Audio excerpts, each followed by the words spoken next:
Good morning. Yes, it's coffee time with God. Okay, our gospel reflection for today. Jesus appears to Mary Magdalene, taken from John 20, verses 1 to 12 and 11 to 18. Let us pray. Come, Holy Spirit, I need you. Come, Holy Spirit, I pray.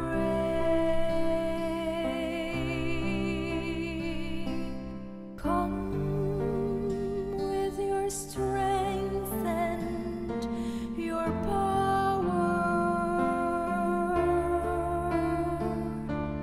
Come in your own special way.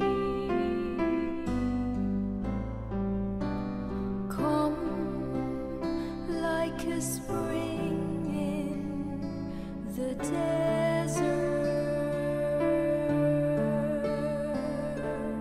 Come to the weary of soul. Oh, let your sweet healing power touch me and make me whole.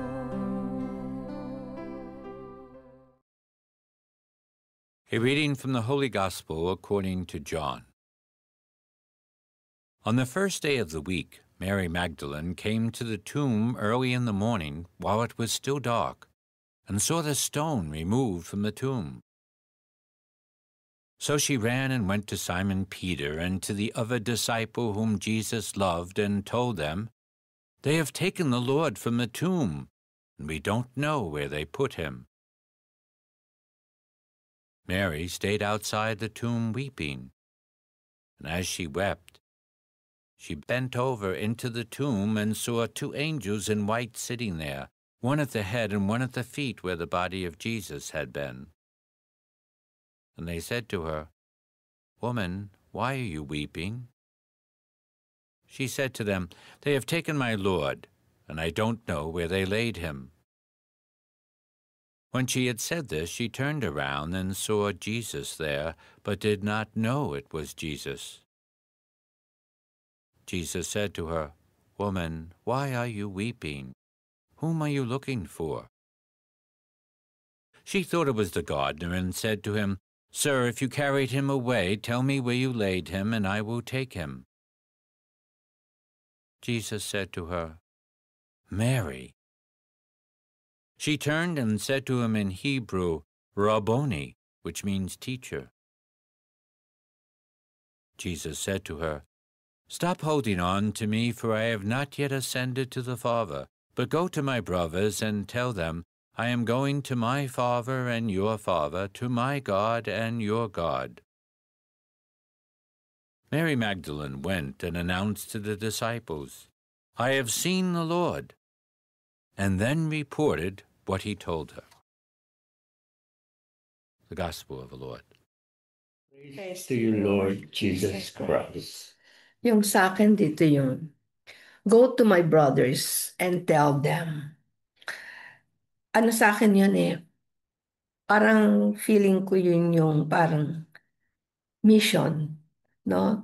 Mission yon na hindi lang dito na nang namatay si Jesus, kundi yung parang sabihin mo, no? Sabihin mo na buhay ako. Pagka sinabi niya yon, actually, mahirap yan sa totoo lang. Kasi hindi naman sila maniniwala, di ba?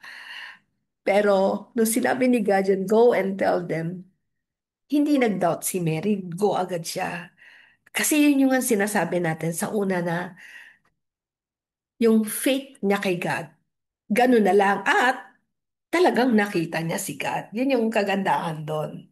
So pagka may inutos sa kanya ito, wala siyang dalawang isip. Yun, sunod agad siya. Pakandili. Yeah. Okay, yun lang yung sa Yeah, akin. parang ang sinasabi mo ay si Mary Magdalene, yung unang evangelizer. Mm-mm. Siya yung unang nagpahayag sa mga apostoles. Yeah. Siya ang unang nakakita Oh, siya? sa resurrection. Correct, siya. Yun. Alam mo, kung wala siyang ano kay God, parang yung kwento ko, ayoko, ang hirap no? Buhay, baka sabihin, ano yan, ano, fake news, di Oo ba? nga eh. So anyway, ako naman medyo kadugtong din nun. Mm. Whom are you looking for? Ito kasi yung parang dinescribe kung paano niya hanapin ang ating Panginoon. Palagay ko, ito kasi yon, nauna, hindi ba?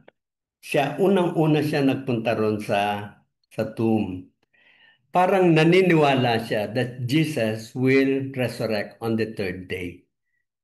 Kasi siya Talaga? ang unang nagpunta doon sa tamang day, predict niya, tiningnan niya, ito yung araw na magre-resurrect ang ating Panginoon.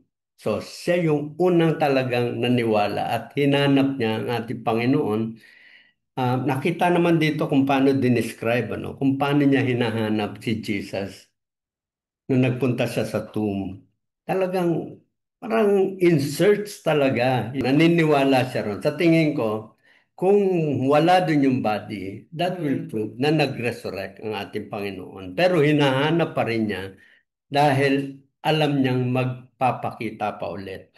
Ganon ka tindi ang faith. So this is a gospel of faith doon sa mga disipulo ng ating Panginoon. Amen. Yun. Okay, so what are you looking for? Yan. Tinanong yun mismo ni Jesus eh. Although alam naman ni Lord yung sagot doon kasi siya si God, di ba? Alam niya yon bago niya tanungin kay Mary. Siguro tinetest din niya talaga si Mary kung ano yung sasabihin niya, di ba? So, that is the test of yung faith. Yan.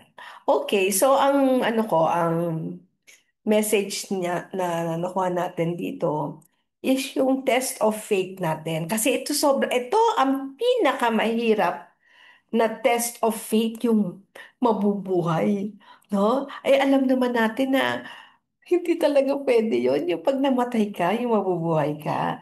Pero alam mo, natutuwa ako kasi kahit biriin mo pinakita sa atin to ni God, ni Jesus, para pagdating nung time na yung tayo, yung sinasabi niya may heaven, dun tayo sa heaven, kasama natin siya, magtitiwala tayo kasi siya, nag-resurrect siya. And di ba pag follower tayo ni God, kung ano yung nangyari sa kanya, no? Mangyayari din sa atin. Kaya dapat masaya tayo kasi wow, si Jesus nabuhay ulit. Ganyan din ako kasi I'm following him. 'Di ba? Parang feeling natin ang sarap talagang sumunod kay God kasi yung promise niya na magre-resurrect o na mabubuhay galing sa kamatayan mangyayari sa atin. That is yung sinasabi nating life after death, no? Para do sa mga taong diskumpiyado, no? Yung mga parang wala na silang ano sa buhay, wala na silang silbi. Papasa mo to sa kanila, hoy, meron pang buhay. No, huwag kang malungkot. Yung susunod na buhay, yun ang trabahuhin natin. Kasi yun ang life everlasting. Hindi yung ngayon is just testing, no? Testing, trial life tong atin dito ngayon eh. Kung pupunta nga tayo doon o hindi. O di syempre mag-strive tayo na pumunta doon. Di ba? So sana mag-ano na to sa atin eh. Pumasok na sa utak natin at sa kalooban natin para talaga mag-strive tayo to be with the Lord in heaven. Yeah, yan yung ano natin, di ba? Yan yung ating paano natin ma ma-attain yung pareho ni nung Faith Mary Magdalene. Ako ang parang message sa atin dito. Ang faith hindi yan yung basta bigla na lang nandyan na sa'yo. There is a long process. Mahaba-haba yan na ano na Ayon.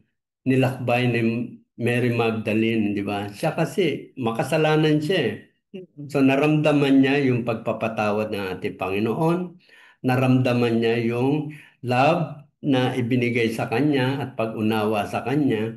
At kaya naman siya ay sumunod sa ating Panginoon. So sinundan niya talaga ang ating Panginoon. Yun pala. Naging ano siya, naging parang yung mga nagsiserve sa misa. Yan. Siya yung laging mga babae yun no? Yung mga sumusunod kay Jesus, yung kanya mga alalay, mga babae yun. So faith will come not at an instant. Faith is really a process and it will start with our desire to know our Lord and follow Him. Yes. Ayun. Pagka sumunod tayo ron, ay darating din ang time na parang ganyan ang ating pakiramdam. How pagka medyo nalingat ka, nawala na si Jesus sa tabi mo, parang ganyan mo hinahanap ang ating Panginoon. Lahat na lang tinatanong mo, parang very, very valuable na treasure ang ating Panginoon. Ay, yung nabanggit mo, sabi mo nga si Mary Magdalene, siya yung makasalanan, di ba, na pinatawad ni Jesus. Tapos tingnan mo, siya yung unang Yeah. pinakitaan. Ibig sabihin, talagang si Jesus, wala talaga siya ang pinipili. Hindi kailangan kang sinless ka para maramdaman mo yung presence niya sa buhay mo. Kahit masamang tao ka, basta humingi ka ng tawad, nagbago ka, no? Sinabi mo, Lord, gusto ko na magbago. Nag-repent, no? Yan, nagrepent ka. Kahit sobrang kasalanan mo, si God nagpapatawad talaga yan. Kaya pinakita dito na sa dami ng pwedeng ipakita, no, na siya ang makikita. Si Mary Magdalene pa yung an example dito na makakita sa kanya. Ang dami nilang apostles, di ba? Yeah. So talagang, ang galing. Galing talaga ng Bible natin. Oo. Kaya, Ibig sabihin, talagang yan ang sinusundan natin ngayon. Si Mary Magdalene. Ibig sabihin, hindi siya nag-umpisa ng santo or mabait. Talagang makasalanan siya. Oo. And this is a good example. Lalo na doon sa mga tao na medyo sa anak mo, na nakikita mo, napakasama naman na ito anak ko, parang hopeless. And a good example of how you hope doon sa anak mo, sa mahal mo sa buhay na nakita mo napakasama ng kanyang ugali, parang wala na siyang pag-asa. But there is always. Yes, totoo yan. At saka Norm, sabi nila, pagka yung masama, tas bumait, mas sobrang bait daw yun. Totoo yun. At saka, alam nyo, yung binibigay talaga dito lagi sa atin, na yung hope ba, na there is always hope. Yan, Yeah. sinabi nga ni Jun na pag meron kayong anak na matigas ang ulo, ayaw sumunod sa'yo. Siyempre, meron talagang mga anak na, ako nga ganun, matigas din ulo ko nun. Pero pag bumait ka, no, at humingi ka ng tawad, si Lord na ang magtatrabaho doon. Alam mo gagawin ng magulang, magdasal ka lang ng magdasal. Hindi ikaw ang magbabago sa anak mo o sa taong gusto mong magbago. Hindi ikaw. You can only pray for him and then ipakita mo how much you love that person. And then si Lord na ang bahala. Yeah. Diba? So, tinuturuan tayo na para hindi tayo mag-worry, hindi tayo tumaas yung ma-stress sa buhay natin dahil lang sa isang taong naiinis ka o masama ang loob mo. Si God na ang bahala doon. You just lift it up to the Lord Yeah. and He will take care of it. Amen. Okay. So, See you again tomorrow in our coffee time with God. amen.